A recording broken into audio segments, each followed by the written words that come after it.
the format as a whole, some of the big players, as we're sitting here with Travis Williams on Izzet Phoenix and Fancheng Yang on 5-color Enigmatic? Yeah, so I mean, we're in an interesting spot, right? So, Pioneer hasn't had the main focus, and we're seeing a lot of new decks crop up during that time. And I think the real question for a lot of players this weekend is, okay, are these new decks and these new things actually really good? Or is it that people aren't innovating on the format, right?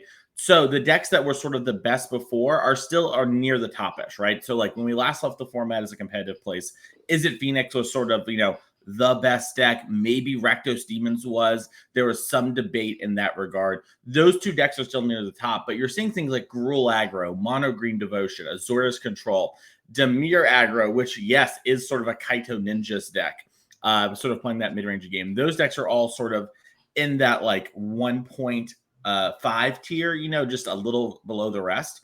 And then we have a lot of other decks that are around still. So like you've seen Fancheng Yang, our winner of yesterday, who was our round one feature, playing 5-color Enigmatic, a deck that, is sort of waxed and waned in the format, really does well whenever the fair decks are doing well, does less in the other regards. We see Jund Sacrifice still doing pretty good. We see the red decks in general doing well. Now, the big difference between now and, let's say, Regional Championship DC, which was the last big American Pioneer tournament, Niall, is that the mice decks, for the most part, are Gruul now. We still see red. We still see Rakdos. Like, those exist. But a lot of players really like playing the green cards, basically for things like Paw Patch formation and Innkeeper's Talent, and a little bit of Paw Patch recruiting as well. And in this format, your mana is a lot better than what we've seen in Standard. So you're actually able to play those cards as 1-drops and not pseudo 3s. And so that's a lot of what's going on in Pioneer on a big picture near the top. But we've seen things like a Zombies deck do fairly well recently, and things of that nature where players are clearly experimenting and trying out new stuff. So there's a lot going on this weekend. I think there's a lot of attention on sort of like, okay, what are people going to realistically bring? What is going to perform? And what can we expect? Because I bet we're going to see a much wider metagame than we see at most Pioneer tournaments, because there just hasn't been the pressure. Despite that, of course, Izzet Phoenix is still, I think, in a lot of our competitive players' minds, like Travis Williams here, someone who likes to grind our events. I think a lot of them default to this because they're like, you kind of got to prove it to me, right? Like, I'm the best deck as things are getting started. Yeah, things are getting started as Travis kicking things off with a sleight of hand. Now, when it comes to this matchup here, we have, Phoenix versus Enigmatic. Enigmatic, obviously a deck that tends to move a lot slower. What do you think are some of the key cards or moments that these players are thinking about in this matchup? Yes, I mean, Fancheng was really hoping to dodge sort of something like this on turn 2, an enabler, like Free the Fae. To some extent, some of the builds play Prof, some don't. We have one today for Travis. So, this sort of early developing turns matter a lot, because this is going to set up Travis to really do his thing. And then from Fancheng, a lot of it really is trying to set up these like big go over the top engines. We need to sort of overpower this Phoenix deck, which is where it gets kind of tough, right? A lot of our cards are a lot clunkier. Things like the Green Overlord or the Hauntwoods is sort of something we want to have like on the next turn to really fix our mana and accelerate us to the point where we can play something like Zur, very similar to the Standard deck, just an 80 card version of it. Yeah, so we are going to see the talent come down for Travis here, and looks like we are just going to pass back over to Fancheng Yang. Now, both of these were decks that were fairly popular at the RC that you were just talking about a little bit ago. I know you and I even played this Enigmatic deck, but something that's really interesting about the format to me is that our version of Enigmatic was very different from what we are seeing today. And I mean, as you said, there's just a lot of exploration in this space that is occurring, as it looks like we are going back over to Travis, who's playing another talent. That is brutal. And we're going to be discarding a Phoenix to the trigger here. And this is the big difference, right? Going into that weekend, players had not figured out Artist Talent and on the whole, right? And now players have really adopted this card, and it has really turbocharged this deck. This is one of those enablers. And, I think if you haven't seen this Enigmatic deck in a while, you might expect Fancheng Yang to have cards like Fable the Mirror Breaker there in the deck, these sort of rape monsters. The deck doesn't do that anymore. It is much more like 4 colors or 5 colors, skewing away from red. That's sort of its least dominant color. And Tranquil Frillback's a great one here. One of the few one-ups that has a lot of impact. Very good. And we got to see the Nowhere to Run take out the fairy there at the end. And it looks like the Frillback is going to be exiling the graveyard of Travis. Very nice. Get rid of that Phoenix. Keep him off of Treasure Cruise, perhaps. Really, really good stuff there. Yeah, and now Artist Talent is going to go off. And we talked about keeping off Treasure Cruise. I think we kept off Treasure Cruise for a turn. I think Travis might be able to cast it by the next turn. Yeah, I mean, wow. Might be able to cast it by the end of this turn at the rate this is going. Jeez. Yeah. Free the Fae picked up off that sleight of hand, as well as actually just another sleight of hand when we turned our removal spell into that via the Rummages. Now, Fanchon obviously also had the option to use the Frillback to get rid of one of these enchantments. Why do you think he prioritized the graveyard over that? I think Fanchan was hoping that Travis was maybe, relying on like a Treasure Cruise to get out of this. Along with there was a Phoenix in the yard, which can be pretty tempting. And there's 2 talents, and I think that's sort of the deal breaker, right? Like I think if there was 1 talent, it'd be a lot closer. And what I'm talking about might even lean towards doing Artist Talent over the graveyard. But with the second one in play, it just means Fanchan is still going to have to battle through a lot of this. So was trying to basically find one spot to kind of sweep the knee on Travis, sort of put him in a bad position. And that is a Treasure Cruise this turn. That is crazy. Doesn't even have to exile the Phoenix. And gets to discard another Phoenix. Oh, it's even worse than Fanchon ever could have imagined. Yeah, and now you're seeing just, why players love the Artist Talent in this deck. Not only do we never flood anymore, right? But we also just always have our Treasure Cruises online when this card gets going. And I think did we pick up a Profs as well? I think we might have picked up our one of Profs. It's a little hard to tell. Yeah, Travis is flicking the cards pretty quick and knows that he's in a good position. I mean, if it is Profs, that's a very good pickup for next turn. There is some element to this game where Fanchan can theoretically sort of play bingo. And by that, I mean, just kill the 8 cards that can actually, kill him via removal spells and win the game that way.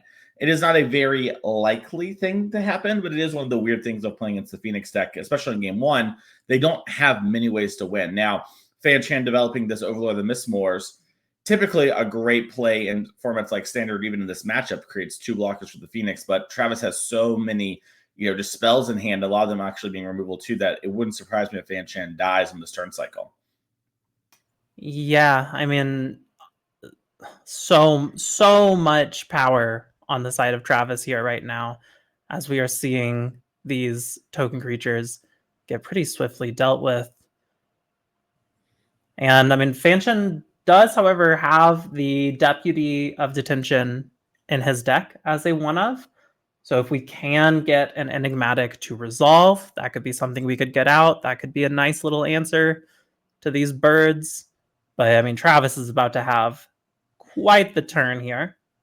Yeah, and I got to see Travis's hand for a second. We didn't actually have the Profs Eidetic, which is great news for Fanchan, because, I mean, look at this. We've already drawn, 2 extra cards on the turn. It'd be very easy to get the whole way. But Travis might actually just still hit it here. And if he does, it is going to be a very awkward spot, as Fanchan will be very close to death. Yeah, very close indeed. Wow, it feels like Travis has gone through almost all of his deck at this point. Yeah. And do you remember at the beginning of the round, I was saying a lot of people are like, hey, you've got to prove it to me that Phoenix isn't the best deck, especially among our, point grinders, right? And this is why. I mean, whether the deck isn't the best or not, it's hard to play games like this, or even games half as good as this, right? And be like, this deck isn't at worst one of the best, right? Like, obviously Travis has had, quote unquote, a lot of it this game, but the deck also works in such a way that he gets to a lot of it in a lot of games. Yeah, as we are seeing the 4th Phoenix hit the yard there. I mean, Fanchon exiled 1 early on. This is all of them. We've seen every bird in the deck of birds. Yeah, and I mean, our hand still has a Treasure Cruise in it. We still have Spell Pierce, which, I know it seems hard to believe how many game actions Travis taken. This is only turn 5. right? Like Spell Pierce is still pretty live in this game, at least in any world where there's double spelling going on. And it's not like a single spell for the most part is going to help Fan Chen out.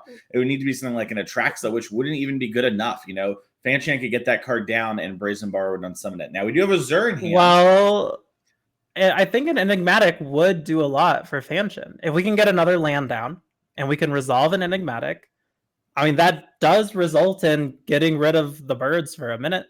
That's true, yeah. Doesn't look like that's where we're at, but might get a couple of blockers, might get some lifelink. And this is a pretty big swing. Yeah, this is a good swing. I mean, the real question here is, can Travis find the card Profs? You know, if Travis can find Profs, he can probably, I think he has enough kill spells left in deck. He'd have to find them as well, to be fair, but he can probably clear the way. But if he can't, he does just have issues. He needs to be able to deal enough damage, you know, which is something we haven't really been talking about too much, but that is sometimes a way you can win these games. As there's Profs. Yeah. Yeah, and Travis actually chooses to not rummage the second time. I think getting low in deck and knows that he needs to go through his entire deck this turn. Yeah, he also needs to deal with 3 flyers here. It's a lot of flyers. Because, I mean, worst case scenario, Zur can always chump the Prof bird, right? Yeah. So we need to have a removal spell for everything. We have the Borrower, but that's 2 mana. And that's the biggest problem right now, is that one of our answer spells is 2, and we need to spend 2 on the Profs, which means we would need to find land plus the kill spells here. And if we do that perfectly, we can win. But we saw Travis sort of aggressively got rid of some of these removal spells on the earlier loots. Now we picked up a Lightning Axe and 3 lands. 3 lands. It's like Odawara Hall Island. Okay, so the one nice thing is that we picked up an untapped land, excuse me. So that we have not played a land for turn. So that does free up 1 mana for us. We had we need to find that land in order to get there. And we just need our Profs to basically hit perfectly if we're going to win. That is just the way of the world, I think. Otherwise, Travis Williams might not only just lose to damage, but lose to decking. Yeah, I think he's sitting somewhere around like 15-ish cards in deck. That seems about right to me. I mean, we've, basically drawn 5 cards minimum a turn. All right, there's the second kill spell. And and the Profs is here. Is resolved. We've drawn what, like 4 cards this turn? Yeah, 4, and then 1 from the Prof makes 5. Oh wait, we also played a Treasure Cruise this turn, right? Oh yeah, we did. Yeah, so like 7, yeah. Oh yeah, that's right. We didn't use all the Artist Talent triggers. Yeah. Okay. Right. All right. So I mean, the real question in my mind right now is, so Travis knows, his deck fully. He knows what's left in his deck, and I mean, like we talked about, there isn't much left there. Does he even have kill spells to get to? As it does look like he's actually only playing 3 Fiery Impulse now, which means we're down a little bit. But yeah, you're seeing him counting. Can he like mathematically just guarantee have his whole deck in his hand? I don't think he has. I don't know if he has enough red sources, because all of the lands that we pulled were, Island, Odawara, Hall. Yeah, and I think even if we had a 3rd axe here. Okay, so we need to draw the card Stern Dismissal. This is a 2 of in the deck this weekend. It returns target creature or enchantment to the opponent's hand. It's just an unsummon at instant speed that hits enchantments. Yeah, and we're seeing Travis decide actually that I can't win this turn, but I can force you. Yeah, you can get rid of Zur for sure, and you're gonna have to take 6 down to 6. Well, but Travis has left himself dead on board unless our life totals are mistaken, which sometimes does happen here on coverage. We clicked the button one too many times, but I'm pretty sure Travis Williams is dead to a 7/7.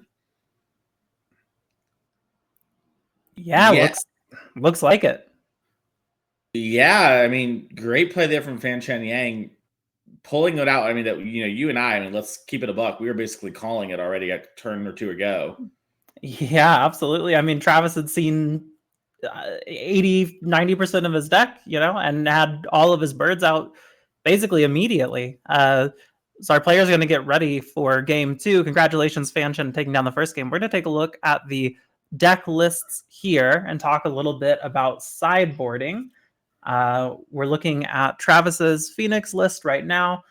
Mason, what are your thoughts? We are seeing a second Profs here, some disputes, more bounce spells. Yeah, I expect the second Profs to hit the deck. The two mystical disputes, and the sideboard and the Brazen Borrower are all cards that are pretty exciting. We talked about Enigmatic being a card that matters, but also Zur matters a lot. These are both blue things that I want to hit. Aether Gust is really good. Just fighting over the Enigmatic, but also typically there's some miscellaneous green and red cards in the deck. Now, we talked about how Fancheng is moving away from red in this build of the deck for this weekend, but I don't know, if Travis knows that. So that's one of those spots where it gets a little awkward, a little weird. And then besides that, we have 2 Annuls, which are pretty great theoretically. Most of the cards that matter are enchantments. Obviously, post-war, there's a lot more, sorceries that we just talked about that matter. But I still think these Annuls are just something you should bring in. Mm-hmm. And I think we're going to want to keep some of our kill spells, by the way. Yeah, we're keep some of those axes. That seems good. As we will take a look over at Fanchon's list real quick. Now, in the sideboard, I'm seeing one of my favorite guys. That's a Rurik Thar. Yeah, along with 3 Rest in Peace. Yeah, Rurik Thar the Unbowed is very good against these decks that are trying to just cast a bunch of, non-creaturey spells in a turn. Just deal 6 damage to the opponent for every single one of them. Super idle out of the Revel. That one's going to be great. And like you mentioned, Rest in Peace also pretty good. And then I think you could even see a world where, depending on what cards you like in your deck when it comes to tutor targets, you do have a deck of 80 cards. I can see a couple of Thought Seizes coming in, even though the opponent's deck, has Treasure Cruise and so many cantrips that it is hard to really strand them. You just might have cards in your main deck that you're not super happy about, right? So, for example, Noxious Gearhulk is a card that, at least to me in my experience, not one that's very good in this matchup. Maybe Fanchon has different plans, maybe expects different sideboarding thing. That's totally reasonable. But that's a card to me that I would cut very quickly. And I only had 4 cards to really talk about when to bring in, right? The 3 Rest in Peace and the Rurik Thar are things I'm excited about. So I could see a world where maybe, hey, this Nowhere to Run isn't super exciting. And I cut some of those from my Rest in Pieces. And I'm like, oh, well, I still have a couple more. Maybe I'll cut 1 or 2 of these other kill spells for these Thought Seizes and hope that you mulligan or whatever. And I take your Profs or your Treasure Cruise and I put you on the back foot and I buy time. Because that is what Fanchon needs, is time.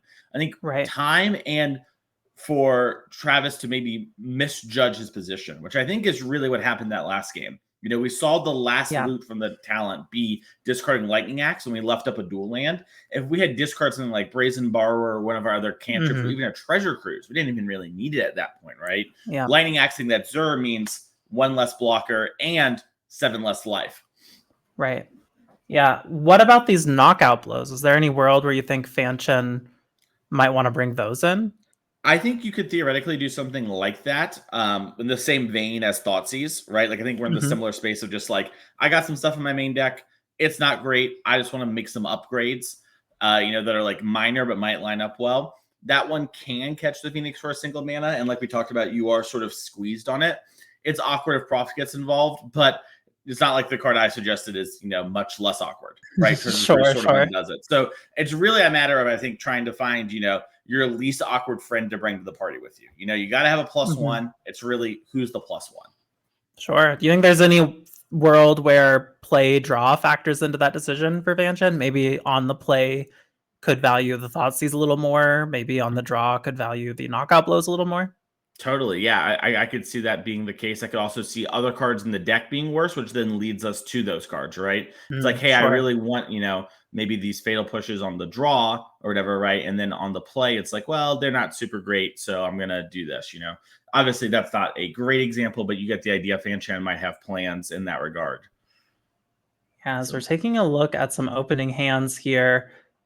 Travis with a Iconoclast and 2 lands. One of them we are seeing right now in the way of this Juari Ruins. We're just going to pass over to Fanchon, who's going to play a Triome. So we're going to go back to Travis. Got our lands out, and there is our Iconoclast Yeah, from and the sideboard. yeah, this card really filling the role of like Young Pyromancer has historically in a lot of decks. Just triggers off all non-creature spells and making colorless blockers, which actually does matter in this matchup. Some players play the Humans deck. It's sort of on the outside looking in now compared to when Pioneer first started. But in that deck, Brave the Elements, unable to really burst through, comes up, and it's a little bit harder to cast, but not really. You never have like a red land base in your Phoenix deck, so ends up basically being sort of an upgrade for the most part. Right, so we're going to see a card we didn't get to see at all last game, Up the Beanstalk for Fan Chen Yang. And as we go back over to Travis, we're sleight of handing. We are generating our soldiers immediately, and looks like not finding that. Oh, wait, we do have a third land. Yeah, we found it off the sleight. Yeah. Yeah. So Travis does have the ability to keep going. Also looks to have to consider and sleight of hand. I think it's sort of deciding which of these, cantrips do I want to use, and decides to go for the sleight of hand here. Yep, so we're going to make another soldier. Looks like that might have been Aethergust that we picked up. Yeah, I think it was. It's pretty nice as we're getting, up to this turn 4 turn, as we're going to see a Leyline Binding come down for Fan Chen. That's going to trigger the beans and draw a card for Fan Chen, as we are going to take out the Iconoclast for now. We do have the Brazen Borrowers in deck for Travis here, so there are some ways we can get rid of this enchantment, but not, super helpful ways. Yeah, we mentioned, Yafara's dismissal, a second ago in game number 1. That's about the cleanest way we have, which is, maybe some amount of respect shown from Travis here for decks like this in the mirror, having that card in the deck, but it's not a very good answer to the 1 mana kill spell. Unsummon it for a second, not going to go great. Yeah, as we are seeing the Cavern here played on Horror for Fan Chen. And we're going to see this this Overlord come down and make a couple of flyers to block these Iconoclast soldiers. Yeah, we're seeing Travis really take on this Aethergust / Consider at the end of turn. Yeah, it looks like Aethergusting his own talent, getting the trigger here, discarding the Phoenix.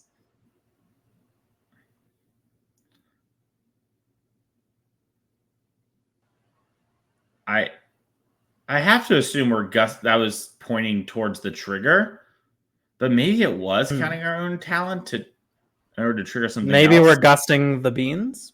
Yeah, the beans make sense. Okay. Yeah, and then Fan Chen put it on bottom, which is a little heartbreaking if you're Travis. Probably you got rid of it, but they think they didn't need Up the Beanstalk. Yeah, so you're going to go back over to Travis. We've got a Free the Fae. We've got a Lightning Axe. We've got a Phoenix in the yard.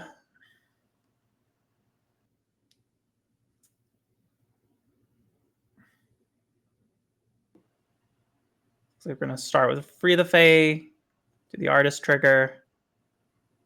It's like Spell Pierce, Land, Borrower. And then I believe that is the Stern Dismissal. Yeah. And this is one of the awkward spots, right? Some of your cards line up really well. Sometimes the rest just don't that often. And Travis is sort of at a spot where the Spell Pierce might be good, but he doesn't have the pressure to put on Fan Chen to make it great. The Stern you can use for a second, right? We're currently in a spot where the mana is unable to replay the Leyline Binding, but it isn't perfect, and we'd only be, using it to get like one more servo, which isn't really mattering. Yeah, very tough call here. In spots like this, you typically want to try and think about what does winning look like over the next couple of turns. And I like this decision from Travis. I imagine we're going to see Travis sort of pass, maybe play a land for turn. I don't think we have this turn. And then use this Brazen Borrower if something like a Zur comes down, because then it also gives us a flying attacker. And you're seeing this too from Travis. Yeah, trying to get in now to trade for the Moss so the Brazen Borrower can maybe get in, but Fan Chan's not having it. Yep, as we are going to go ahead and play that land. And looks like we've got Consider, the Borrower, and a Lightning Axe passing back over to Fan Yang. And it looks like we are getting the proper tokens out. Thank you, coverage. Yeah, servo soldiers ready to battle.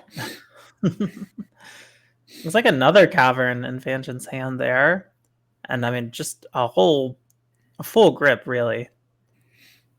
Yeah, I imagine this cavern is naming it, wizard or human, whichever makes more sense for the Zur stuff. And telling here from Fanshan could have hardcast the Overlord of the Hauntwoods, but instead impends it. Mm-hmm. Yep, and we're going to get this everywhere token. Gives us full domain automatically. Got the Nowhere to Run in hand, have the Zur in hand as well. Which next turn we are set up to play Zur and activate both of these Overlords, which is pretty crazy. Or the Leyline Binding if that's what we need to do. Yeah, it's a really unenviable position. Yeah, so we are going to pass back over to Travis as he's going to sit here and think about what to possibly bounce. Or you just bring in the actual factual borrower.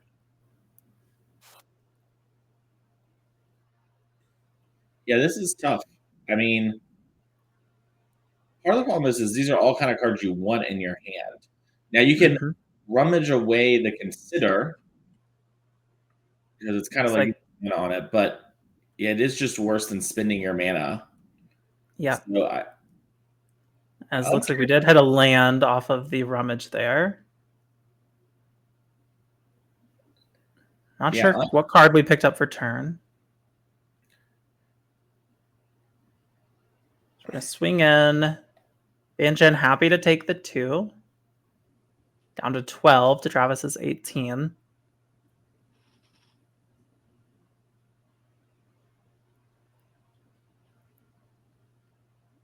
And we're going to play our Prankster. And it looks like a Lightning Axe. Wow. Yeah, I mean, playing that land there too is pretty telling that Travis has like big dreams mana-wise. Because with the Artist Talent, obviously, in 5 lands, you're looking pretty solid and being able to turn that land, even if it's just moving through the next land, right? Like just not having to draw it for turn can be pretty huge here. So tells me Travis is really planning on drawing a card like Treasure Cruise, which means Fanchan's cards like Tranquil Frillback are at a premium right now. This is what we talked about in game 1 where Fanchan went for the Frillback. It ended up not really working out. It bought him a turn ish, sort of, and ended up winning the game, obviously. But here, that would actually be devastating as Travis is basically out of resources. As it does look like we have Vanishing Verse, which is going to exile the Artist Talent. Yeah, very powerful play here from Fanchan. We also got the Nowhere to Run down at the end of Travis's turn to take care of that Prankster. Looks like we're going to shock in this Overgrown Tomb. Looks like exactly enough mana to play Zur, activate Zur to me. It's looking that way here. This Overlord of the Mistmoors is so large. As you see, a Null's just stuck in hand for Travis. And this is what I mentioned before, right? It's like, yeah, Null's really good. It can get a little awkward post-4. There's more cards that, are mattering that aren't it like being hard counterable. But it's just the Travis's deck is full of just awkward spots after awkward spots. Yep. And we are going to go ahead and Lightning Axe the Zur, but I mean, the damage has already been done, right? Like we're attacking with this Overlord, we're gaining life. I mean, the other Overlord's just going to naturally, the impending is going to happen. Yeah, and there's just all these blockers too, right? If there isn't Treasure Cruise, there's no good draw on Travis's deck, right? You could theoretically cantrip a bunch into a Profs, and that's pretty good. And there's Prof. Prof into land, not really what you want to see. We can get a counter on something, but those moths are still really good blockers. Yeah, the second counter would have been so huge here. It would have forced the double moth trade, which is Mhm. obviously still not great for Travis. But yeah, actually, I think Travis making kind of a on board I'm dead again attack. 7 + 4 is 11. Yep. So really, I'm just gonna uncharacteristic from Travis. Sort of plays. I think he is just sort of hoping that my only way to win is for Fan Chan to completely and totally botch this game. But Fan Chan won yesterday, isn't going to stop winning now. Moves on from undefeated yesterday to 1-0 today. Yeah, congratulations, Fan Chen Yang, taking down the first round of our Pioneer 5K. Very well done. Congratulations. We have a time shifted backup to look at here in just a second as we get that together. But Mason, what do you think of that match? Did it go down about how you were expecting? Any big surprises? I think Travis sort of dropped the ball and showed why Phoenix is so hard. I think game 2 was sort of Travis, there's not much that he could have done. Game 1 felt like his game to lose. And I think this is why we see Phoenix sometimes struggle still, is even in the great hands of the players like Travis, who is so great at playing this deck. I've seen him play really well before. You have to make the bunch of these decisions, and if you get them wrong, it can be devastating. And it was devastating in game 1, and we sort of lost the game we were supposed to lose, but we lost the game we're supposed to win. That's not how your Magic tournaments are going to go if you're going to be top 8ing. Yeah, looks like our match is ready. Our time shifted backup. So let's go ahead and get down into that. We have Andrew Ellenbogen once again on Izzet Phoenix versus Will Kruger, who's on Rakdos Demons, which, going back to that Pioneer RC, this was a deck that some people were starting to figure out, but was definitely not super prevalent, but seems to be picking up a lot of intrigue in Pioneer for those who are still playing it. What are your thoughts on the deck, on the matchup, as we are watching Will Thoughtseize Andrew turn 1 here? Yeah, so I mean, the Demons deck is sort of, like Rakdos mid-range's, evolution, as it were. This is like it's Charizard to that's Charmeleon, to, use some other references.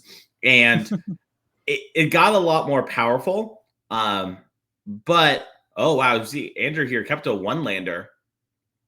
Wow, yeah. And has an opt as well. Okay. I saw the consider only at first, and I was like, oh, we didn't decide to canter from response. Interesting. But anyways, this matchup can be pretty tight.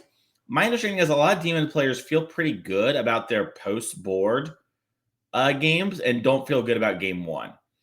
Which is how a lot of people feel about Phoenix, basically. Like, game 1, if structurally my deck isn't well positioned against yours, it's like, kind of a bad matchup. But, generally speaking, post-board, I have a bunch of cards for you and I make it work. In general, what I have found is that it is up to the Demons player to sort of pick apart the Phoenix player enough combined with pressure in order to sort of take over the game. And you're seeing there from Kruger, it's a really tough spot of, do I take this Treasure Cruise, which I know will be this huge problem in the long term, or do I take the Consider to try and hopefully, strand Ellenbogen without mana? And it's also the cantrip spell that makes the least amount of ramping towards that Treasure Cruise. And also maybe Will just had double Thoughtseize and knew he can go for it later. Yeah, second Thoughtseize coming down as we see the Fiery Impulse here. And there goes the Treasure Cruise for Andrew. So we're just going to play a tapped Crypt. And a Free the Fae is going to come down. We're going to find a new Treasure Cruise to replace the old one. We've got 6 cards in the yard. Pretty good position to be in. Yeah, I mean, Andrew can cast his Treasure Cruise, right? And this is sort of why we talked about Thoughtseizes a bit in the last match. Is like they kind of work, but not really. Like they can cause issues. Like Andrew much rather have the second Treasure Cruise in hand than the first, but we still are able to sort of cast this if we want to. And you're seeing Andrew sort of start off with a Free the Fae. Yeah, so you're going to see 3 lands and a Consider, but that still plays, and we are able to cast this Treasure Cruise pretty easily. So we're going to exile these cards here, leave a few things in the yard, draw our 3 cards, and it feels very rare that you go Thoughtseize, my opponent has 6 cards in hand. Yeah, and that is really not what it's about. And Will, the second Thoughtseize was pretty good, given that before there wasn't another Treasure Cruise. Andrew sort of did what his deck does and found it again. You're pretty good at finding the first 2 copies of a lot of cards, but that pressure is what's needed here. And Will's finally getting it down. But Fable, is just far from being, the saving grace it used to be in Pioneer. The other decks have caught up, I think, a lot in power, and it's just not a ton of pressure in a timely way. And we really need to limit the time. Yeah, we are going to go back to Will, whose Fable is going to go up to Chapter 2. Looks like discarding 2 lands to draw a couple more cards here. Gotta love that.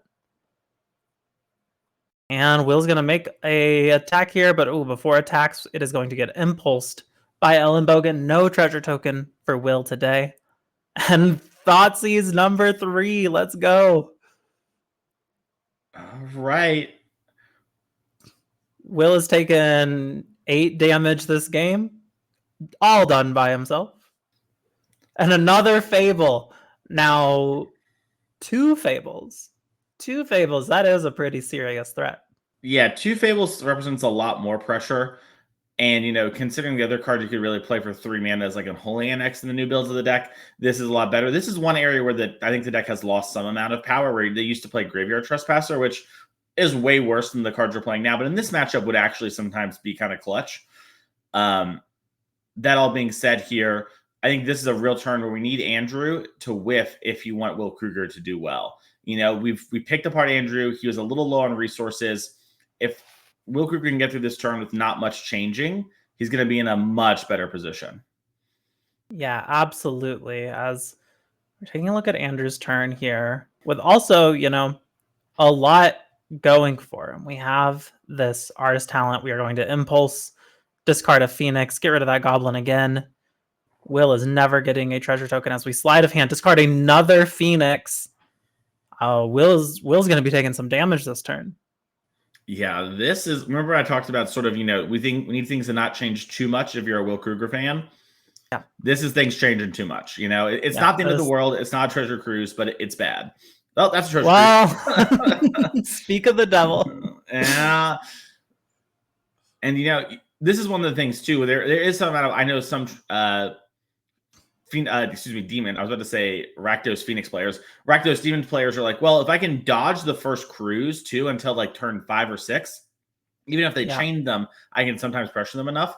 That was not the case here. We saw Will try to even set that up along with the potential high roll with the first couple of Thoughtseizes, but Andrew has just been moving through his deck so efficiently like this deck does, and it's just a bad spot. As we're going to discard a couple of cards here to the Fable once more, as the other one is going to flip. Now Andrew does have lethal on board, and that is something Will needs to be dealing with. But does he have the means to deal with that? As we're going to take a look through Andrew's exiled cards, could this just be a matter of trying to figure out how many cruises are left, how many I think counters? I think it's cruises and like spell pierces. I think Andrew just put his Phoenix in the exile zone. It's time shifter. We can't really fix it, but I'm sure these. Well, it was a torch the tower, right? Oh, it was a torch. Excuse me. Sorry, I for some reason did not notice that. Good catch. As we're going to try to play a third Fable, which is going to get spell pierced, and we're back to Andrew. Has half of Will's life on board, just needs to find the other half. And luckily the Phoenix deck not very good at finding cards. Yeah, especially not with 2 Artist Talents. There's a Consider. There's the Phoenix. Oh yeah, surely that is game, but we'll see. Yeah, Will can basically win if Andrew draws like a bunch more Phoenixes. Yeah, Brazen Borrowers, lands, like the things that don't really trigger. Obviously, with these talents, it's so hard for as long as there's a second one here, you're such a huge favorite. But the fact that Andrew's tanking this much, oh, okay. He was just double checking. Well, that's a good reason to be tanking. Yeah, and that is going to do it. Congratulations to Andrew Ellenbogen taking that one down here. Looks like Will won game 2, and we are just going to jump right in to our game 3 to see who is going to win this match of round 1. So we'll have that ready in just a second here. Yep, looks like we are getting down into it. So this will be game 3. Andrew will be on the play here. Oh, as we are starting pregame action on the side of Will Kruger, Leyline of the Void. How big of a deal do you think that is, Mason? It's pretty big if Andrew can't find one of the unsummon effects pretty quickly. We saw before, dismissal from Travis. It looks like he is not playing that. We do have an Into the Flood Maw that we saw at the end of game one. I'm assuming that stayed in. That would be a great way to pick it apart. But, that is going to be our main ways to get off the table. And then Crackling Drake in hand here is one of the few cards that actually can fight through these sort of, graveyard denial cards as well. But also Kruger's deck typically pretty good at fighting creatures. So as you see there, he's even not even that worried about it. Just takes the Artist Talent, doesn't want to deal with that card. Yeah, as we are going back over to Will here for turn 2. And here's Thoughtseize. Pick it apart. And Brazen Borrower. Brazen Borrower to bounce the Leyline in response to the Thoughtseize. Pretty nice. Makes it to where we don't get to exile this Phoenix, like I'm sure we wanted to. What do you think? Do you just take care of the Drake while you can? Do you take care of the Free the Fae because of how much it's going to fill the yard? Yeah, my gut is to take Free the Fae just because that's the enabler and finds you everything else. It depends too on how Kruger has sideboarded. I see a Fatal Push in hand, so we do have the Crackling Drake checked if we can get Revolt. Now, getting Revolt in the Pioneer format is a lot harder than Modern, right? In Modern, we have 8 to 9 fetch lands in every deck. Just makes it so Fatal Push is such an easy card to kill 4-drops. Here in Pioneer, not always the case, and you're seeing Kruger tank on it a lot too. Really makes me think that he is struggling between something like Free and Crackling Drake here, because if he takes Free the Fae, and, Andrew just hits a couple lands, the Crackling Drake does count cards in exile for its power toughness, so it will still be pretty large even if not much else happens, So, yeah, he's going for the Free the Fae. It's definitely not, a free pick by any means, but I think it's the one that you kind of most likely leads to victory. Yeah, as Mutavault is going to be Will's land for turn. Now, what does that, if anything, say to Andrew? Yeah, a card like a shock land we'd rather play here, right? Because we turn our Verge on and we not get shocked, so you can kind of infer things like that. You could also, if you don't see a fast land here like a Black Cliffs, you might be a situation where maybe Will wants to attack with the Mutavault, right? And he wants to get it off Summoning Sickness here. So the second Verge maybe makes me think, this is a spot where Will just wanted to have the option to vault. And here's Unholy Annex. Yeah, Unholy Annex coming down. This is going to let Will draw a card at the cost of a little bit of life at the end of his turn here. And looks like we are flashing in that Brazen Borrower. And so far, this is the worry Will had with, leaving Crackling Drake, is if Andrew slams Drake here, it would have been pretty bad. Even slamming a Phoenix here, even if we just had another island, maybe we didn't have the mana color for it, it could have been a problem, but he dodges it now. Yeah, and we have the mana for our Leyline if ever we want to play it again. Now our life total is getting low, but Shieldred does quite a lot for it. Looks like Andrew might be choosing to play this opt with Shieldred on the stack. Save a little bit of life here. Yep. Maybe search for a way to respond to it. Yeah, I don't think Andrew has any counter magic or anything like that, but just not taking the 2 life from the op is more than enough reason to, do this sooner than later.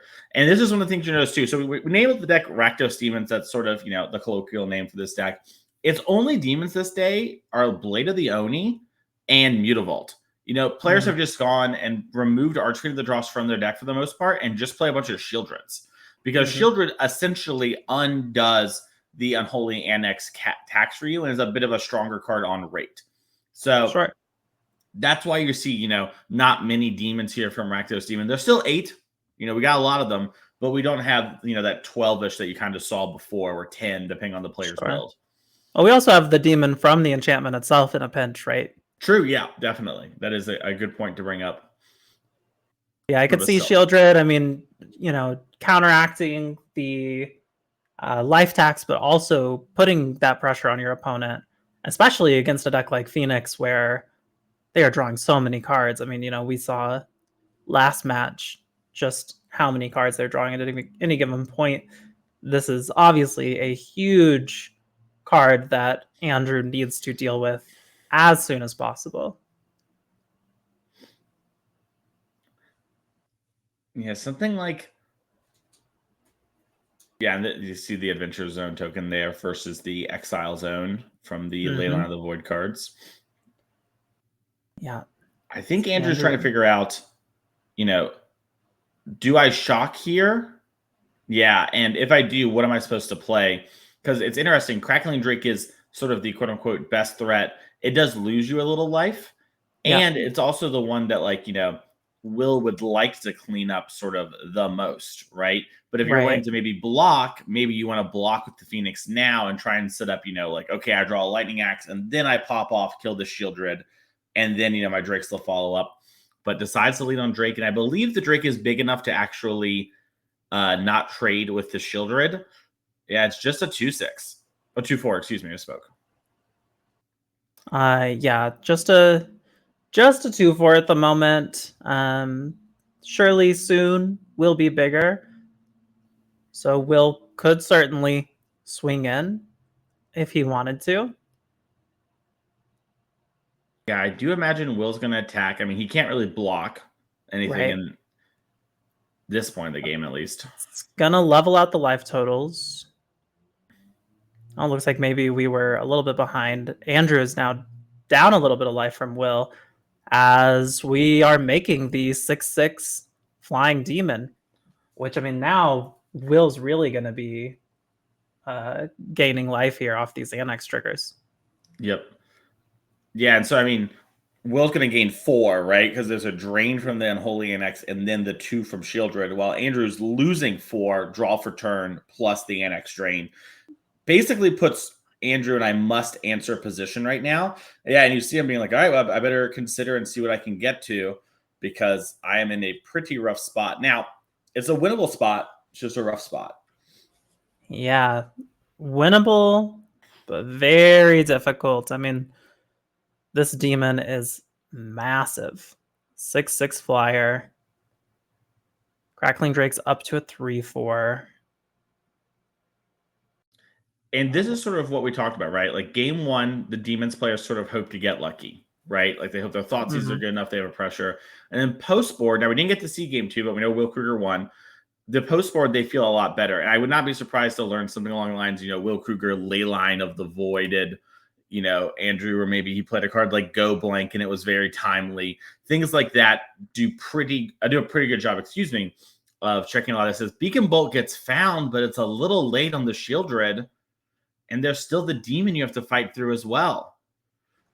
Yeah, and I mean, even if we do get through both of these things, we still have the Annex. We still have Mutavault, Like, we have a 1 mana drain you for 2 at the end of turn. That's a great point. And we know Andrew will have to be tapped out if he's not dying because he has to kill one of these things. Obviously, the most likely answer right now is Shieldred. But, yeah, that's a great point. And we can't really attack either. Yeah, because I mean the Brazen Borrower, that's not gonna block much. It can block the demon. You get a Phoenix out. That's not. I mean, it's really really tough spot for Andrew. Yeah, and he's tanking a lot, and I can't tell if that's because he thinks it's close, or if he's just like, I'm probably dead. I'm double checking. You know what I mean? This is one of those spots where it's totally.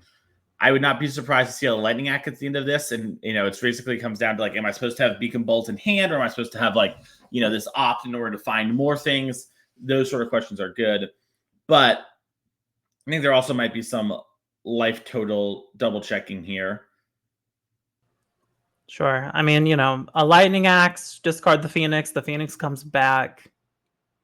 Maybe you buy a turn. Yeah.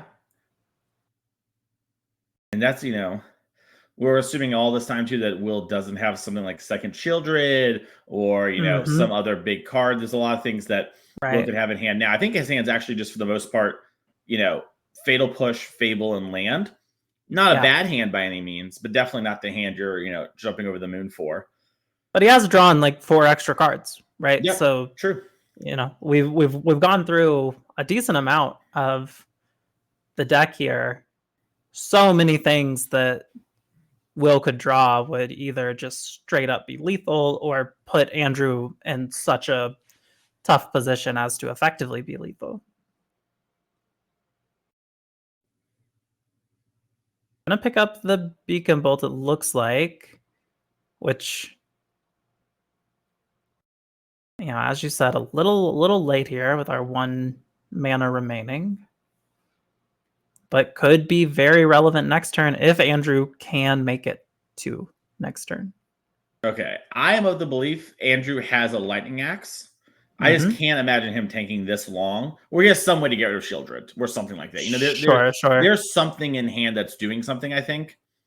Because at this point, Andrew has to have found the time to realize, if I can't kill one of these things, I have to be dead. Yeah. So there's a Spire Bluff Canal and a passing of the turn. This makes sense if Andrew has a Lightning Axe, you would want to Lightning Axe at the end of turn, so that way Will can't play, like, let's say, second Shieldred, right? As Will's going to fire for Duress. Yeah, and Andrew's going to pick it up. He knows he's dead. Congratulations there to Will Kruger. What a game. Yeah. Congrats to Will. I mean, very well played by both players. Really cool to get to watch such high-level Magic be played there. Now, we have a lot more high-level Magic coming to you. Just a little bit later, we're going to take a quick break before our round 2 starts, so stay tuned.